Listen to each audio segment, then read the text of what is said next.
I didn't get thrown out yet.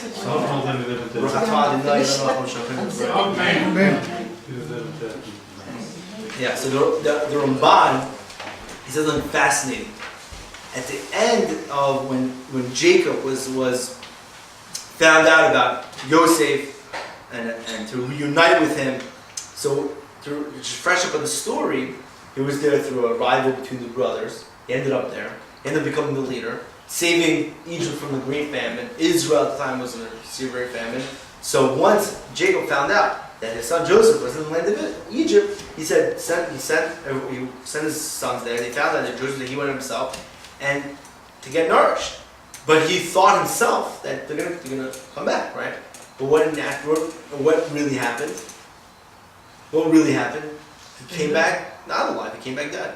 he ended up staying there. He ended up dying, right? So the Ramban says something fascinating. He says everything in life, there's a concept called Maisa Avos, Sin Labanim. Anything which happens to the forefathers, the patriarchs, is somewhere symbolically driven into creation that will affect the Jewish nation somewhere in the future.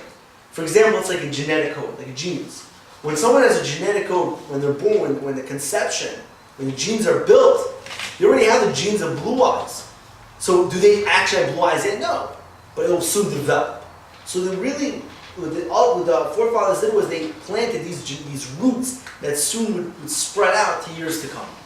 One case of this was when Jacob, when he was returning back to Israel from running away from his brother Esau, when he ran away he was leaving Laban, and on the way back, he realized he forgot some insignificant pottery. And the Torah says he went back to get them. So the Kabbalists say that this is a root to that the end of days, at least Kabbalah, this is coming from the Ramchal, I mean way before of this era of past 50 years, they said the end of days, towards Mashiach, there's going to be a movement called No Jew Left Behind, where every Jew is going to reunite back to Israel. All the Jews are slowly make a Baal Tshuva movement. The most smallest Jew will find their way and see the true beauty in every vessel. It's not just an insignificant vessel, it's a very important vessel. And it's amazing. Today's passed since after the war, the whole movement. I mean, it's an amazing thing. So these are just simply, there's many cases like this. So one of the cases, so the Ramban, Nachmanides points out, is this specific story. It says, that this specific story between Jacob, Yosef, and the brothers fighting, and going to Israel, going consulting to Egypt, finally Jacob reuniting, and then thinking, most importantly, that he's going to come back alive, and he didn't, is really the roots to what's going to happen towards the end of days. The final exile that we're living in is Rome. How did Rome start? Rome started something very interesting. Rome, there was a big fights among the civil war between the Jews. Right? There were the Bar Kokhba, there was a big fight, and even mass killing. At one point, the rebels burnt down the storehouses of all the rich people. The famine was coming, and they had all the food ready to give. And there was never a famine, even there ever would be a famine in Israel, but they would never experience a famine. They were blessed because they had so much storage of all the previous years of food and they were plentiful. But this time, the rebels burnt down the storage houses, so they had famine. Because of this, what happened? Agrippus, who was one of the rulers of the time of Israel, decided to make a union with the Roman governor for salvation. So they helped the Jewish nation with food. And slowly what happened? It took over. And we ended up in a long exile. Just as Yaakov ended up in a long exile in Egypt. Furthermore, it says in English, which is I think the underlining message is that, says the Ramban, which is very scary, he says that just as Yaakov thought that he's going to come back alive, back to the land of Israel and settle, but he didn't, so too the Jews are going to feel this way. They're going to feel they're going to leave the exile alive. But in reality, what's going to be is that they're going to be just as Yaakov, dry bones in a casket. That's the wording of the Ramban. Dry bones in a casket. That's a Yaakov return. That's a word return. It's a scary thing. What does this mean? They're going to be dead, dry bones in a casket. That's going to be the ultimate Mashiach, the redemption that we're all looking for. Dry bones in a casket. To make it even more interesting, the Vilna Gaon his explanation on a book, one of the most ancient Kabbalah books called Sifrit Tznius, the hidden book, he writes that those bones that the Ramban was referring to his era. But in the Vilna Gaon's era, we're like dust. We're not even bones. Bones are done. We're dust. We're like the leftover bones, the crushed bones. So he says, this is what it means when we say in Kabbalah Shabbos, when we welcome Shabbos, we say, Hisnamiya for kumi b'bigdi sefartek ami. Arise and wipe the dust off yourself. Now what does this mean? It says the Vilna Gaon doesn't mean to wipe the dust off of you, you're full of dust. It means you are dust. And arise from that and become special people. What this means is that we're going to lose feeling. It's not that we're going to be dead. It's all a metaphor. It means we're going to lose touch with reality. We're going to be dry bones. We're not going to have that impulse in us, those feelings, that fire that we once had, that passion that ignited us at one point. And we're going to see it slowly dissolve away. That passion we once had, giving us that strength to move on, that proud to be a Jew, is slowly going to move. And this is what I think I keep it meant. Because this doesn't just answer what's happening with assimilation and intermarriage. I think it's an answer to every problem that's in society. Whether it is why Jews that are brought up religious are falling, are going off the path of Torah. Because they don't see the true beauty that they were building. The kids don't feel it. It's a rotation for them. There's no meaning behind their acts.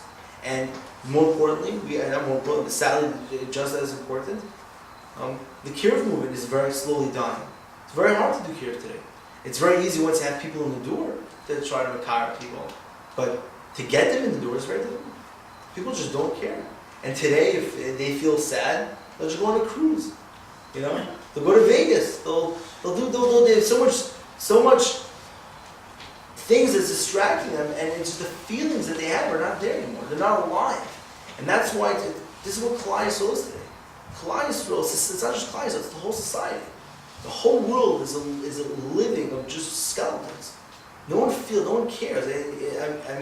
I'm not so weary yet of the politics that work in Canada, but in the United States, it's always a hype, especially during times of elections, the conservatives and liberals, and there's always a hype. But when it comes down to it, right, the thing is only 30% of voters. When 20 years ago it was like 60% of voters. Now it's like only 30. That means people just don't care. If you're fighting over something, you care. Sometimes it's better to say I'm arguing with someone and getting in a fight with someone than not to fight at all. Because don't think the person that's not fighting is better. The person not fighting just doesn't care. At least the person that's fighting cares. He has a belief. He has a belief of something. It's a good thing to have a belief and to fight for something, right? It's good for a person to believe and fight for it, even though that could be the most ridiculous thing he's fighting for. But it's a good thing to have that to build that within you, that maybe one day he'll grow out of it. But to believe in the fighting is a good thing. To grow and to be passionate. And we lose these feelings today. It's a scary thing. This is the scary thing that's involved in it. And what lesson though can we take from this? What's the lesson? So the Ramchal writes in one of his books. This book, I don't think it's printed anymore. I think they're reprinting it now, but it's a very old book. So the Ramchal writes about Rosh Hashanah. I think it's so important to know this.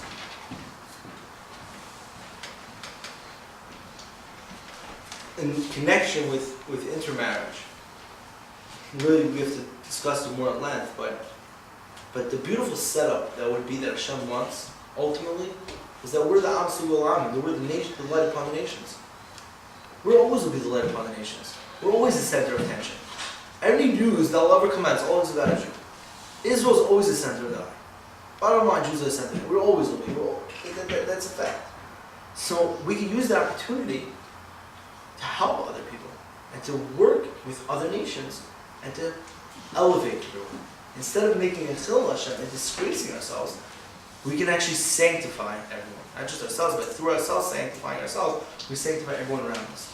And ultimately what God would want is that we hold ourselves up high, proud that we're Jews, have that passion within us, that life that we want to have, and people will see that. People will feel that aroma around you, and naturally, everyone will learn from that. And once a year, Hashem gives the opportunity. Once a year, the Ramchal says somehow it's a miracle. I don't know how it works, but once a year, Kodesh Baruch Hu becomes the king, and he will judge, and he'll open the books of life and open the books of death, and just judge, and show his rulership upon the world. And once a year, we can take that feel of awe, that experience of fire, and we can put that within us. It gives us that strength to put into our children. It's so important for parents to kiruv on a child is not teaching them Torah necessarily. Kiruv is building that fire that's within them, showing them the love of what a Jew really is. And slowly, naturally, subconsciously, that child will learn to see that. But that's what we have, the opportunity we have. Rosh Hashanah, these days, we have the opportunity to become very real with ourselves. To wonder where we're headed, and to really think about where we're going in life. And to wonder, am I growing? Am I sanctifying myself? Am I working well with my spouse? Can things be better? Can I work on myself? Can I stop blaming everyone else but blame myself for once? And grow from these events. And once we can hear that shofar to wake us up and to say, yeah, I accept this. And to reignite that fire. Rav Shner Kaller was one of the previous Rishiva of Lakewood itself. He would say from a Ramchal, in fact, that every Jew is compared to a coal. Now a burning coal is white. And everybody say a burning coal is white. But when you blow on it, it bursts into flames. We can look like dry bones. We can look white. We have so much fire within us that's waiting to glow, that's waiting to come alive. We just need a little bit of gust of air, a little shofar blow, a little experience that could really wake us up. And I think this is the message of Rosh Hashanah. Rosh Hashanah is not just a time to have a nice family event. Rosh Hashanah, my experiences was Rosh Hashanah was you in yeshiva as a child. I went to yeshiva. It was not a home fun holiday. It was a holiday of self-look and where are we going? Self-awareness. And where are we growing? And the lesson we can take from all these problems, intermarriage, assimilation, and all the chaos that's going on in the world, is really let's be the light upon the nations. Let's show that we could do it. That we could be those people that have the fire that's within us. I wish everyone a healthy, sweet new year. And Hashem, we should be Zaycha. We should all live together with fire, with true fire. Very good.